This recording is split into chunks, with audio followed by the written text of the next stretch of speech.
때문에 오직 너 하나님의 사람아 이렇게 말씀하고 있는 것은 이 말씀의 1차 독자가 디모데가 되겠죠. 그런데 디모데 전서의 뒤를 이어서 디모데 후서에 보면 4장 8절에 디모데 전후서가 단순히 디모데에게만 주는 말씀이 아니고 오고 오는 세대에 예수 그리스도를 믿게 되는 모든 사람들에게도 공통적으로 주고 있는 말씀이다라고 생각해야 합니다. 그래서 디모데 전후서를 읽을 때 이 말씀을 내가 어떻게 하나님의 백성으로 또 교회 안에 어떤 직분을 받았을 때 어떤 모습으로 섬겨야 할 것인가 라고 하는 것들을 돌아보는 그런 말씀이 되어야 할 것입니다. 그럼에도 불구하고 디모데가 1차 독자이기 때문에 디모데 자신이 교회 안에 에베소 교회 목회자로 부름받았습니다. 때문에 이 말씀은 직분자들이 특별히 더 눈여겨보아야 될 그런 말씀이 되겠습니다. 그 직분자들에게 오늘 사도 바울은 첫 번째로 피할 삶이 있다라고 말씀합니다. 오직 너 하나님의 사람아 이것들을 피하고 이렇게 말씀합니다. 이것들을 피하고 라고 말씀했을 때 이것들이 무엇인지가 중요하겠죠. 이것들에 대한 내용은 먼저는 이제 3절부터 보면 3절부터 5절에 다른 교훈을 말하고 바른 교훈을 따르지 않는 것이다 이렇게 말씀하고 있습니다. 피해야 될 삶인데 그것은 다른 교훈을 말하고 바른 교훈을 따르지 않는 것이다. 두 번째로는 9절부터 10절에 보면 돈의 욕망과 돈의 노예로 살아가는 것을 피해라 이렇게 말씀하고 있습니다. 3절부터 10절까지 말씀을 통해서 보면 구체적인 어떤 덕목들이 나오죠. 그런데 이 구체적인 덕목 하나하나를 우리가 피해야 된다라고 말할 수도 있겠지만 그것보다는 본래는 이 모든 덕목들을 통틀어서 하나님을 따르지 않고 살아가는 세상의 풍조에 물들지 말아라 이런 의미입니다. 다시 말해서 하나님 중심의 가치를 버리고 세상 중심의 가치를 따르고 살아가는 이 모든 것들은 교회 안의 직분자들이 버려야 될 것이다 라고 말씀합니다. 잘 생각해야 됩니다. 우리가 교회 안의 직분자로 살아갈 때 세상의 가치들이 세상의 기준들이 우리 안에 비집고 들어오지 못하도록 해야 된다는 것이죠. 세상도 좋고 성경도 좋다 이렇게 되면 그것은 교회 일이 더 이상 아닙니다. 세상 일처럼 교회를 하면 그건 더 이상 교회 일이 될 수가 없는 것입니다. 그래서 피해야 될 삶의 덕목을 말씀하고 있는 것이죠. 더 나아가서 이제 피할 것을 말씀하고 있고 난 다음에 따라가야 될 것을 우리에게 말씀합니다. 따라가야 될 것이 무엇입니까? 의와 경건과 믿음과 사랑과 인내와 온유를 따르라 이렇게 말씀합니다. 의, 경건, 믿음, 사랑, 인내, 온유. 물론 말씀드린 것처럼 단어 하나하나의 의미를 생각하고 그렇게 살아가는 것이 중요합니다. 그러나 이 말씀도 역시 이 어떤 내가 그래 의를 따라 살아가야지 경건하게 살아가야 되지 라고 하는 것보다 더 먼저 생각해야 될 것은 무엇이냐면 직분자의 성품과 관련되어 있습니다. 교회 안에 기관장이 되었든지 어떤 직분을 맡았든지 이 사람들의 이 세움받은 사람들의 성품이 어떠해야 하는가라고 하는 것들을 통칭해서 오늘 사도 바울은 의와 경건과 믿음과 사랑과 인내와 온유를 요구하고 있는 것입니다. 무슨 말이냐면 하나님의 사람으로 다시 말해서 직분자로 살아갈 때 우리가 어떤 존재로 세워져야 하는가라고 하는 것을 잃지 말라는 것이죠. 좀 쉽게 표현하면 이렇습니다. 직분자라고 하면 제일 먼저 우리에게 다가오는 느낌은 무엇이냐면 일해야 된다 이렇게 생각을 하게 되죠. 내가 어디에 기관장이 되었고 어떤 직분을 맡았기 때문에 일을 해야 된다라고 하는 내가 무슨 일을 해야 될 것인가 어떤 일을 해야 될 것인가라고 하는 일에 굉장히 집중할 때가 많습니다. 물론 직분자들은 일에 집중하고 또 그 맡겨진 일을 충성되이 감당해야 합니다. 그런데 그 일보다 더 중요한 것이 있다는 것이죠. 일보다 더 중요한 것은 무엇이냐면 내 존재가 어떤 존재냐라고 하는 것들을 생각해야 합니다. 예를 들면 이런 것입니다. 교회에 직분자가 세워진 이유가 있습니다. 교회는 공동체이기 때문에 직분자가 세워지는 것입니다. 처음에 우리가 사도행전에 보면 예루살렘 교회에는 직분자가 없었습니다. 사도와 모든 성도들이 밖에 없었습니다. 그러다가 교회 안에 직분자들이 세워지기 시작하죠. 직분자가 세워진 이유는 교회가 공동체이기 때문에 그 공동체 안에서 조직이 필요하기 때문이죠. 공동체가 있으면 그 공동체를 효율적으로 운영하기 위해서 조직이 필요하고 그 조직에 합당한 사람들이 있게 됩니다. 그리고 그 조직에 합당한 사람들을 위해서 그들이 필요한 것들이 의와 경건과 믿음과 온유함, 이런 가치를 드러내고 힘써야 한다는 것이죠. 근데 더 중요한 것이 있습니다. 그래서 무엇이냐면 공동체를 위해서 내가 직분자로 세움받아서 무엇을 해야 될 것인가 라고 하는 것들을 생각하기 이전에 그것은 하나님께서 교회를 왜 세웠는가 라고 하는 것을 알아가는 것이 중요합니다. 그래야 내가 어떻게 일하는 것들에 대한 명확한 기준과 선이 생기는 것이죠. 하나님께서 교회를 왜 세웠을까요? 하나님께서 교회 안에 목사로, 장로로, 각 기관장으로 왜 세웠을까요? 단순히 일하기 위해서 세웠을까요? 일하기 위해서 세웠다라고 하면 그때부터 교회가 세상의 어떤 방법들을 동원하기 시작합니다. 먼저는 하나님께서 교회를 이 땅에 왜 세웠는가, 그것을 알아가는 것이 중요하고 내가 그 일을 위해서 어떻게 일해야 될 것인가를 생각하는 것이 중요한 것이죠. 여러분, 하나님께서 교회를 왜 세웠을까요? 다 알고 계시지만 대답하기 쑥스러워서 침묵으로 대답하고 있는 걸로 생각하겠습니다. 교회를 세우신 목적은 죄인들을 불러서 구원하시기 위해서 교회를 세웠습니다. 그리고 죄인들을 불러서 구원하시기 위해서 세우시고 난 다음에 그들이 바로 이렇게 부름받은 사람들이 하나님의 말씀 안에서 성숙한 사람으로, 하나님이 기뻐하시는 사람으로, 새로운 사람으로, 주님 닮아가는 사람으로 만들어 가기 위해서 교회가 세워졌습니다. 바로 이렇게 죄인들을 불러서 그들이 믿음 안에서 성숙한 사람으로, 하나님이 기뻐하는 사람으로, 주님 닮아가는 사람으로 세워가기 위해서 교회를 세우셨고 그 교회 안에 직분자들이 세워진 것입니다. 그리고 그 직분자들을 위해서 기구가 있는 것이죠. 그런데 변질이 됩니다. 어떻게 변질되냐면 죄인들을 불러서 그들이 믿음으로 성숙한 사람으로 만들기 위해서 교회 안에 기구와 조직이 생겼는데 시간이 가면서 어떻게 바뀌는지 아십니까? 이 첫 번째 본래의 목적은 잊어버리고 이 기구와 조직이 잘 돌아가느냐 잘 돌아가지 않느냐라고 하는 것으로 자꾸 마음이 바뀌게 되는 것이에요. 자꾸 일이 삐걱거리는 것 같으면 우리 조직은 잘못됐다라고 생각합니다. 어떤 성과가 나타나지 않으면 우리 조직은 문제가 있다라고 생각하는 것이죠. 하나님이 원래 교회를 세우셨던 죄인들을 불러서 그가 성숙한 사람으로 만들어가는 그런 과정과는 전혀 상관이 없게 교회 조직들이 변질되게 되는 것입니다. 이럴 수 있습니다. 교회 안에 어떤 위원회가 있습니다. 교육위원회를 예로 들겠습니다. 교육위원회를 예로 든 것은 제가 1년 동안 교육위원회를 섬겼기 때문이고, 그리고 우리 교육위원회 안에는 이런 일이 한 번도 없었기 때문에 예를 들어도 시험에 들지 않을 것 같아서 예로 들겠습니다.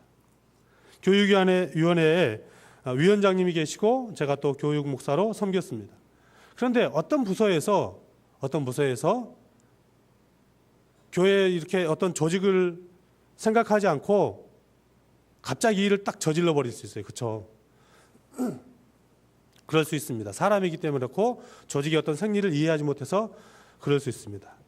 그렇게 어떤 나도 모르는 어떤 일이 세워졌을 때 사람들이 제일 먼저 보이는 반응이 뭘까요? 예를 들면 위원장이라든가 교회 안에 위아래는 없지만 그래도 조직상으로 어떤 총책임에 있는 사람들이 보이는 반응이 뭘까요? 버럭하고 화를 내게 돼요. 보편적인 반응은 그렇습니다. 나도 전혀 모르는 어떤 일이 벌어지면 그렇게 화를 내게 되는 것이죠.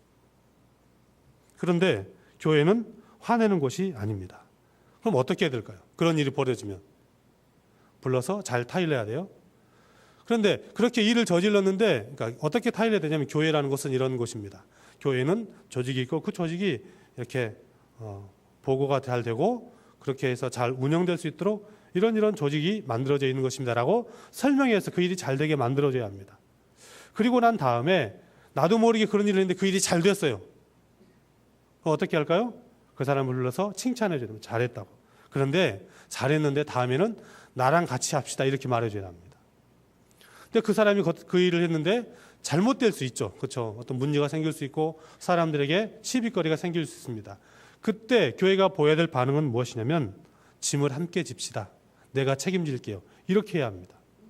그래야 교회 안에 사람을 세우는 이 일이 완성되게 되는 것입니다. 교회의 모든 일은 결국은 사람을 성장하기 위해서 세워진 기구이고 조직이고 일이 되어야 하는 것입니다. 성질 내면 교회는 무조건 지는 것입니다. 교회 일과 세상 일의 차이가 무엇인지 아십니까? 제가 앞에 교회는 세상 일이 비집고 세상의 가치가 비집고 들어올 팀이 없어야 한다라고 말씀드렸습니다. 교회 일과 세상 일의 차이가 무엇인지 아십니까? 세상 일은 효율성과 경제적 측면을 고려합니다. 최소 비용으로 최고의 이윤을 남기려고 합니다. 그래서 어찌됐든지 최소의 비용을 들여서 기업이 많은 이득을 얻는 것, 그것이 그 기업이 잘 운영될 수 있는 비결입니다. 그러나 교회 일은 그렇게 하지 않습니다. 교회 일은 효율성과 경제적 측면을 따지는 것 아닙니다. 더 많은 사람들이 참여해서 함께 일하도록 만들어주는 것이 교회입니다. 오늘 우리 이제 남녀전도회, 또 선교회, 교육부서 여러 기관장들이 세움받았습니다. 여러분 잊지 마십시오. 교회 안의 기관들은 나 혼자 능력 있는 한두 사람 선별해서 그렇게 일하는 것이 되어서는 안 됩니다. 좀 늦게 가고 더디가 하는 것 같아도 모든 성도들이 함께 와서 함께 일하고 한 곳을 바라보고 갈 수 있도록 만들어주는 것이 교회 안의 일인 것입니다. 그래서 교회 안의 지도자에게 필요한 것이 무엇인지 아십니까? 기관장에게, 직분장에게 필요한 것이 무엇이냐면 인내와 온유가 필요한 것입니다. 교회 일은 때로는 더디고 늦습니다. 더디고 늦더라도 참고 기다리고 함께 가는 마음이 필요한 것입니다. 왜냐하면 우리가 하는 모든 일은 하나님의 은혜가 아니면 할 수 없는 일이기 때문입니다. 내가 하는 것 아닙니다. 물론 현상적으로 보면 어떤 사람이 하는 것 같습니다. 그러나 진짜 그 사람이 하고 있는 것일까요? 여러분, 어떤 우리가 볼 때 특별한 능력을 가진 사람, 해박한 지식을 가진 사람, 해박한 계획을 세울 수 있는 사람이 나타나서 모든 일을 착착착 처리해서, 그래서 우리가 볼 때 야, 저 사람 진짜 능력 있고 미래를 내다볼 수 있는 사람이고 해박한 사람이다 라고 생각할지 모르지만 한 번 더 생각해 보십시오. 여러분, 하나님보다 더 철저한 계획을 가지고 있는 사람이 있을 수 있을까요? 하나님보다 더 완벽한 계획을 세울 수 있는 사람이 있습니까? 하나님보다 미래를 더 잘 내다볼 수 있는 사람이 있습니까? 그런데 우리는 생각하기를 그가 똑똑해서, 그가 해박해서 일 잘한다고 생각하는 것이죠. 그러나 그러지 않습니다. 교회는 하나님께서 일하시는 곳입니다. 그래서 하나님이 기뻐하시는 방법으로 일해야 하는 것입니다. 교회 안에 문제가 생길 때도 그래서 하나님의 은혜를 구해야 합니다. 그런데 우리는 문제가 생기면 자꾸 그 문제의 원인이 어디 있느냐를 따집니다. 누가 잘못했냐를 따집니다. 그리고 정답을 제시합니다. 그러나 교회는 그렇게 일하는 곳 아닙니다. 교회는 문제를 푸는 곳이 아니고 사랑으로 함께 끌어안고 가는 곳이 교회입니다. 그 모든 문제를 끌어안아서 신앙이 성장하도록 만들어주는 것이 교회입니다. 우리는 자꾸만 내가 맞는 방식대로, 내가 맞는 방법대로 바꾸고 고쳐서 이렇게 하겠다라고 생각하는 것이죠. 제가 오늘 청년 예배 설교하면서 그런 얘기했습니다. 예수님이 우리를 구원하실 때 기미리를 예수님이 기뻐하는 사람으로 만들고 난 다음에 너는 내 것이다라고 구원하지 않고 못난 모습 그대로, 실수투성인 그대로, 죄인투성인 그대로 알고 있으면서 나를 구원해 주셨고, 구원해 주시고 난 다음에 공동체 안에 들어와서 기관과 조직 안에서 함께 살아가면서 성장하는 사람이 되기를 원하시는 것이죠. 그런데 우리는 주님도 하지 않은 그 일을 내가 하려고 합니다. 그것 옳은 것 아니라는 것이죠. 교회 안에서는 이처럼 구원받은 성도가 신앙이 성장하도록 만들어주는 것이 바로 교회의 일이 되어야 합니다. 이런 원리 아닐까요? 신앙이 자란다는 것은 아이들을 키우는 것과 똑같은 것 같습니다. 아이들을 키울 때 사춘기를 지나는 아이들 보면 그 아이들은 자기들이 생각하는 것이 다 옳은 것 같습니다. 사춘기 다 아이들 키워보셨죠? 지금 뭐 저만큼 나이 되신 분들 나는 사춘기 때 그랬을까? 부모님한테 물어보면 너도 그랬다 그러죠. 자기가 생각하는 게 다 맞는 것 같습니다. 엄마 아빠가 하는 말 귀에 들어오지도 않습니다. 자기가 생각하고 세워놓은 기준이 무조건 옳은 것 같습니다. 근데 부모 입장에서 보면 그래 조금만 시간 지나봐라. 네가 잘못됐다는 걸 알고 있다. 부모 입장에서 다 알고 있죠. 그래서 아이들이 사춘기가 지나서 조금 나이를 먹으면 무엇이 옳은지, 이것이 옳은 것이고 이것이 좋은 것이고 이것이 바른 것이었구나라고 판단력이 생기게 되는 것이죠. 신앙이 성장하는 것도 마찬가지입니다. 우리의 무능함과 죄인됨을 인정하고 하나님 앞에서 은혜를 구하고 자신과 상대방을 용서하는 것이 바로 신앙이 자라는 것입니다. 내가 똑똑하고 잘난 것이 아니고 나도 늘 못났고 부족함을 알아서 상대방을 용서하고 나도 주의 은혜 가운데 나 스스로를 용서하고 그래서 하나님이 원하시는 자리에까지 가는 것이 신앙의 성장이고 자라남입니다. 이런 것에서 벗어나는 것은 비신앙적입니다. 그러므로 여러분, 기관장들이 해야 될 모습은 무엇이냐면 참고 기다리는 것입니다. 세 번째는 오늘 본문에서 우리가 부름받았다는 사실을 잊지 말라고 말씀하고 있습니다. 12절 말씀에 보면 같이 함께 읽겠습니다. 12절 말씀, 믿음의 선한 싸움을 싸우라, 영생을 취하라. 이를 위하여 내가 부르심을 받았고 많은 증인 앞에서 선한 증언을 하였도다. 이렇게 말씀합니다. 아멘. 믿음의 선한 싸움을 싸우라, 영생을 취하라. 믿음의 선한 싸움을 싸우라. 여러분, 믿음의 선한 싸움을 싸우라 라고 말하는 것 안에 어떤 의미가 있죠? 여러분, 싸움은 반드시 이게 있어야 됩니다. 뭐가 있어야 되냐면 이기든지 지든지 해야 됩니다. 물론 겉으로 보기에 이긴 사람도 없고 진 사람도 없는 것처럼 보이긴 하지만 실제로 내면을 잘 들여다보면 그냥 그래 우리 둘이 끝 이렇게 했어도 어느 편인가는 이김이 있고 어느 편인가는 지고 있는 것이 있는 것이죠.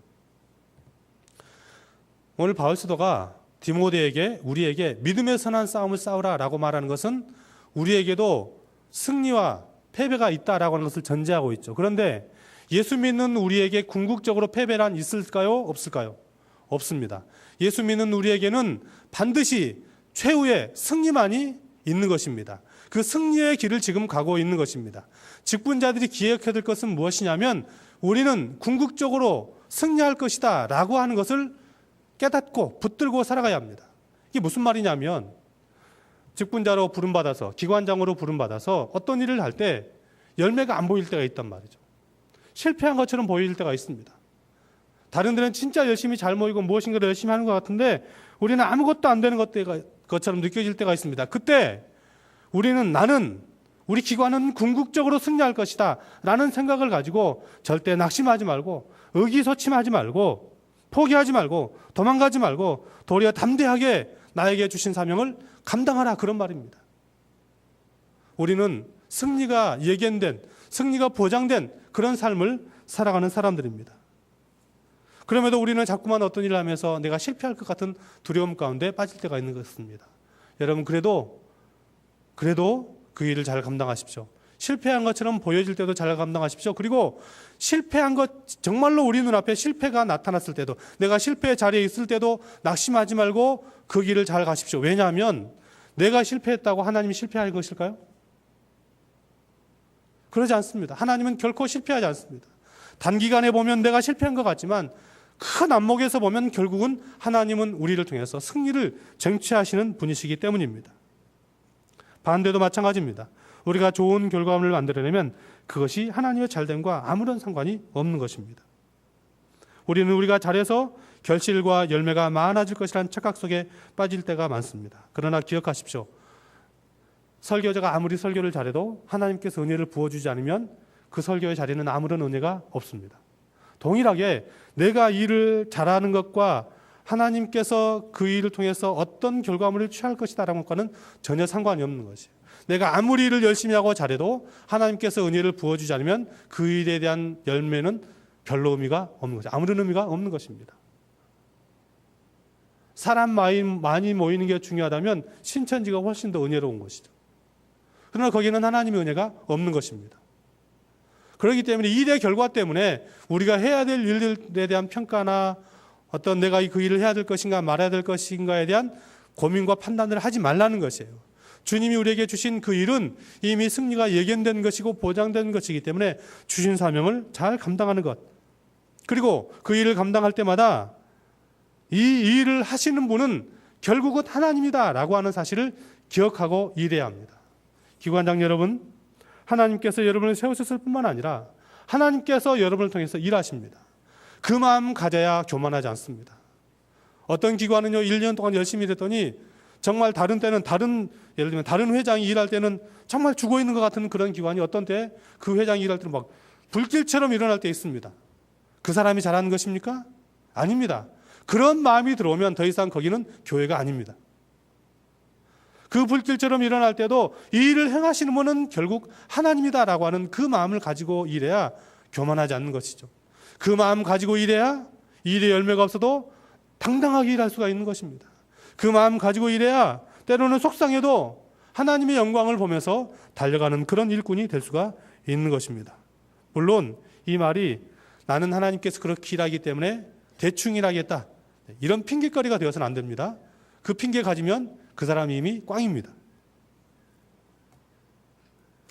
교회 안에 일하면서 늘 조심해야 될 것이 하나님을 제외시키는 것입니다. 과정에서도 그렇고 결과에서도 그렇고 하나님이 제외되면 그것은 더 이상 기독교가 아닙니다. 오직 하나님의 은혜로만 우리가 이 자리에 서 있다는 사실을 기억할 수 있기를 바랍니다. 그래서 겸손해야 합니다. 그래서 하나님께서 세워주셨기 때문에 진짜 발에 땀나도록 일해야 합니다. 그리고 그 일을 통해서 무엇이? 성도가 세워지고 성도가 살아나고 나와 함께 일하는 사람들이 살아나는 것이 진짜 교회 일입니다. 일에 대한 결과물이 아니라 과정과 그 모든 상황 가운데서 하나님께서 함께 일하고 있다는 사실을 기억하십시오. 지금 눈앞에 어떤 열매나 결과물이 없어도 우리는 최후 승리자들입니다. 기관장 여러분, 주님께서 승리 주시기 위해서 여러분을 세우셨습니다. 그건 믿으시고 믿음으로 내년 안에 잘 감당하여서 주 앞에 칭찬받는 우리 기관장 또 직분자들, 우리 모든 성도들 될 수 있기를 주님의 이름으로 축복합니다. 기도하겠습니다. 하나님 아버지, 아무짝에도 쓸모없었던 우리를 부르셔서 하나님의 백성 삼으셨고 또 교회 귀한 기구와 조직을 세우시고 그 기구와 조직 안에 우리를 귀한 직분자들로 세워주셨습니다. 하나님, 이 일을 하면서 교회가 왜 세워졌는지, 나는 이 교회 안에 직분자로 왜 세워졌는지를 생각하게 하옵소서. 우리의 기관과 우리 조직을 통해서 사람들이 세워지고 사람들이 성숙해지는 그런 일이 일어나게 도와주시기를 원합니다. 우리에게 주어진 길은 결국은 하나님께서 승리를 보장하시는 길이기 때문에 겸손하게 또한 당당하게 이 사명 잘 감당할 수 있도록 주께서 은혜를 더하여 주옵소서. 그래서 하나님 아버지, 우리가 주 앞에 섰을 그때에 우리 주님 앞에 착하고 충성된 종으로 칭찬받는 우리 모든 기관장들, 우리 모든 직분자들, 우리 모든 주의 백성들이 될 수 있도록 은혜를 베풀어 주시옵소서. 예수님의 이름으로 기도드립니다. 아멘.